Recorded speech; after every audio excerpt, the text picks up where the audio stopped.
Hey there, Alex Kidman here, and a couple of weeks ago, Samsung invited me into one of their Sydney offices to have a look at their new 98-inch TV. But before we start, a couple of quick caveats to put in mind. This was just a couple of hours to test out this TV, so this is not by any stretch of the imagination a full and exhaustive review.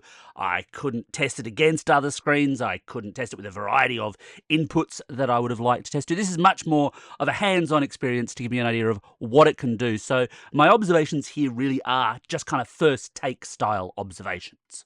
Also, the joy of YouTube and the joy of YouTube automated copyright strikes means that there's a whole bunch of content that I tested with, which I'm going to talk about, which I can't show you in depth. It should be fair use, it should be covered, but the copyright strike bots will hit me anyway if I keep too much stuff in there.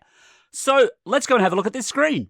And the thing about a 98-inch TV is there's quite a lot of it. It's basically a wall unto itself. And look, I'll give you a quick size comparison. Oh, look, there's me. This is a huge screen, a huge Neo QLED screen to be precise. And in that case, it means it's mini LED. Samsung doesn't yet do OLED in this size, although I shudder to think about how much that might cost. Because prepare yourselves, this is a $12,999 TV in the 98-inch size at this quality. There are cheaper models, and in fact, by shopping around, you can get it a bit cheaper than that, but that's the official list price. And it is, of course, all screen, or nearly all screen. The remote is a simple enough, very standard, classic Samsung affair. Couple of standard launcher buttons for things like Netflix and Disney+. I could wish that they were programmable to my choice, but money changes hands for these things. That ain't changing anytime soon. There is one detail, though, about the design of this TV which I really don't like. And that's at the back of the TV, because for a lot of Samsung's TVs, they use a single translucent connection cable through to what is basically an HDMI switching box plus antenna cables plus every other connection you might need. But this one doesn't have them. They're all still round the back. Let's take a look at that. I hate this. It's really old school. Please forgive my slightly shaky camera work here. But I really hate this because it's much harder to reach. It obviously really only suits the right-hand side of the TV. It just makes things awkward on what is otherwise a fairly nicely designed TV. Hopefully, the successor to this TV will go back to the single connection box, because this is easily my least favorite design element of this TV. But enough about the back. What about the front? What about the actual picture quality? And here, look, generally I was fairly well satisfied with what I could test for, with what I could see and show. Content that focused on bright images and spectacle, so here, for example, I was watching a bit of Godzilla -1, as is my wont, worked really rather well, presented very nicely indeed. Though choosing your picture mode is really, really important, and especially not choosing dynamic. Dynamic is way too overblown on this panel in every single possible way, but it does depend, obviously, on what you're watching. So switching to something like, for example, Into the Spider-Verse here, showed off its color reproduction, which it does actually pretty darn well.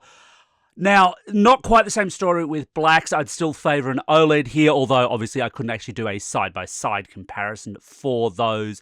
But it still does a very good job, and as it should, for its price. Of course, both of those are from 4K streaming sources. So what about when you've got lower quality material? Well, to just artificially test this out, I pushed the recent Zelda trailer down to 240p and then back up to 1080p to see what kind of difference that might make in terms of its upscaling. And look, not surprisingly, it's a bit of a garbage in, garbage out moment. If you've got lower quality items, yeah, they're still going to look fairly bad. In some ways, maybe even a little bit worse, because you're just looking at them on such a much bigger screen. Any imperfections are bigger by design. Some of that may, of course, be mitigated depending on how close to the screen you are. On the gaming side, look, honestly, my options were kind of limited. The TV itself, as part of its suite of smart apps, has an Xbox Game Pass streaming app, and there was an Xbox game controller nearby. Now, that works well enough, but the reality there, of course, is that you're actually limited by what the stream can do much more than what the TV can do. In fact, again, it's a way to maybe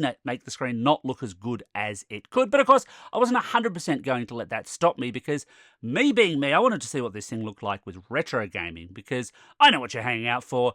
You're asking yourself the question, Alex, how good is Street Fighter 2 on a 98-inch TV? Well, let's find out.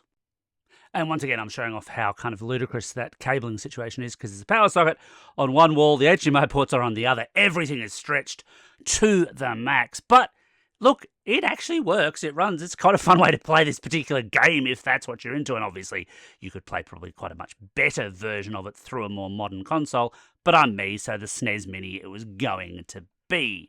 This was not just me being odd either. I'm familiar with the material, so it let me actually test again that picture mode and see just how bad dynamic looks. It's just way, way, way too oversaturated.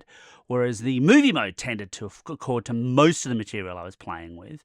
Obviously, you can tweak to your heart's content. The menus are reasonably easy once you kind of get Samsung's logic for them. Everything is tweakable, which is absolutely as it should be. So as I noted at the start, this is not a full-on review. It just can't be. I only had a couple of hours to test this particular TV out. And yes, it's an impressive TV. A $12,999 TV absolutely should be an impressive TV. And a reasonable amount of that is the size. There's definitely something to watching cinematic scale experiences on something like this, as long as you're the right distance from it and you've got the wall space and the budget for it.